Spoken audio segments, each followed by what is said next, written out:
Hi friends, ఈరోజైతే మనం కాటేరమ్మ అమ్మవారి టెంపుల్ గురించి తెలుసుకోబోతున్నాము.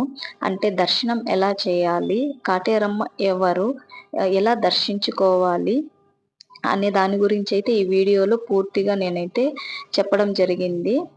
స్కిప్ చేయకుండా ఎండ్ వరకు అయితే వీడియో చూడండి ఫ్రెండ్స్. కాటేరమ్మ అమ్మవారి టెంపుల్ అయితే బెంగళూరు సమీపంలో హొస్కోటె నుంచి కబ్బలిపురంలో కొలువైన శ్రీ కాటేరమ్మ అమ్మవారి ఆలయం భక్తుల విశ్వాసానికి ప్రత్యేకమైన క్షేత్రంగా ప్రసిద్ధి చెందింది. ఈ అమ్మవారిని శక్తివంతమైన ఉగ్రరూపిణి అయిన దేవి స్వరూపంగా భక్తులైతే కొలుస్తారు. ముందుగా అయితే అమ్మవారు ఎవరు, అసలు కాటేరమ్మ అమ్మవారు ఎవరు? ఆలయ సాంప్రదాయం ప్రకారం కాటేరమ్మను పార్వతీదేవి యొక్క ఉగ్రశక్తి రూపంగా భావిస్తారు. చెడు శక్తులను సంహరించి ధర్మాన్ని కాపాడే శక్తిగా అమ్మవారిని భక్తులు ఆరాధిస్తారు. తరువాత అమ్మవారి మొదటి మహిమ అంటే రక్షణ. కాటేరమ్మ తల్లిని భక్తులు తమను చెడు ప్రభావాల నుంచి కాపాడే తల్లిగా విశ్వసిస్తారు. జీవితంలో ఎన్నో సమస్యలు వచ్చినప్పుడు అమ్మవారిని భక్తితో ప్రార్థిస్తే ధైర్యం, మనశ్శాంతి లభిస్తాయని భక్తులు నమ్ముతుంటారు. రెండవ మహిమ కష్టాలు తొలగుతాయని నమ్మకం. ఇక్కడ ఈ ఆలయానికి తమ కోరికలు నెరవేరాలని కోరుకుంటూ భక్తులు వస్తుంటారు. అమ్మవారి ముందు తమ సమస్యలను చెప్పుకుంటూ భక్తి శ్రద్ధలతో పూజలు చేస్తే కష్టాలు తొలగి మంచి రోజులు వస్తాయని భక్తుల నమ్మకం. మూడవ ప్రత్యేకత జంట మర్రి చెట్టు. ఆలయంలోని జంట మర్రి చెట్టుకు ప్రత్యేకమైన భక్తి విశ్వాసం ఉంది. ఈ చెట్టుకు కొబ్బరికాయ కట్టి భక్తితో అమ్మవారిని ప్రార్థిస్తే తమ కోరికలు నెరవేరుతాయని కొందరు భక్తులు నమ్ముతారు. ఇది ప్రధానంగా స్థానికులు భక్తి సాంప్రదాయం మరియు విశ్వాసంగా చెప్పాలి. ఇక్కడ కట్టారు కదండి ఫ్రెండ్స్, చూడండి ఎన్ని కట్టారో.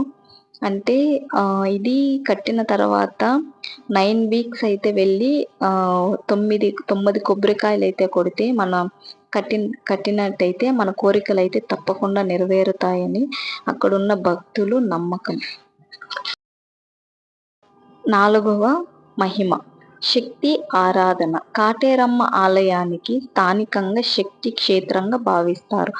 అమ్మవారి ఆరాధనలో భక్తి, శక్తి, రక్షణ అనే భావాలకు ఎంతో ప్రాధాన్యత ఉంటుంది. అందుకే సమస్యలతో వచ్చిన భక్తులు అమ్మవారిని దర్శనం చేసుకొని తమ మనసులోని బాధలను అమ్మవారికి చెప్పుకుంటారు.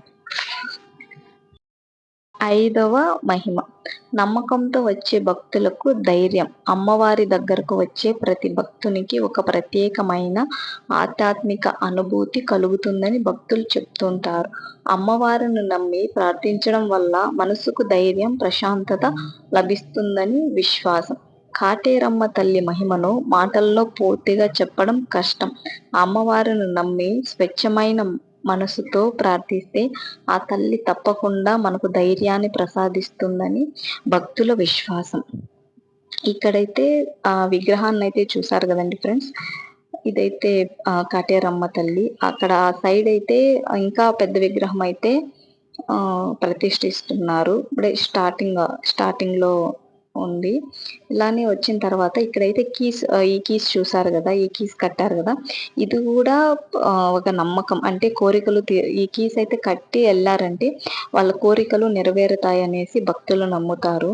ఇలా సైడ్ వచ్చేసిన తర్వాత అయితే ఈ చెట్టు కిందని అమ్మవారిని అయితే పడుకోబెట్టిన విగ్రహం చూడండి, నేనైతే మీకు చూపిస్తాను. చూసారు కదా, చాలా పెద్ద విగ్రహం అండి ఇది. మీరు కూడా డైరెక్ట్గా వెళ్ళి చూసారంటే చాలా బాగుంటుంది. చూసారు కదా, అయితే నాగపడగలతో ఏమైతే పడుకోనుంది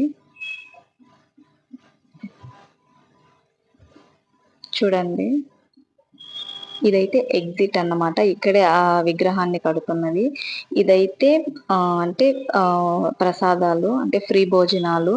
ఎవరైనా వెళ్ళారంటే దర్శనం చేసుకొని ఈ సత్రంలోకి వచ్చారంటే ఫ్రీగా అయితే భోజనం పెడుతుంది. మేము కూడా టేస్ట్ చేసాం, చాలా బాగుంటుంది. ఇదైతే పార్కింగ్ అన్నమాట. మేమైతే ఈవినింగ్ టైమ్స్ వెళ్ళాము, అందుకే రష్ అయితే చాలా తక్కువగా ఉంది. చూడండి ఇదంతా పార్కింగ్. Bye friends. ఈ వీడియో మీకు నచ్చినట్టయితే లైక్ చేసి, షేర్ చేసి, సబ్స్క్రైబ్ చేయండి ఫ్రెండ్స్.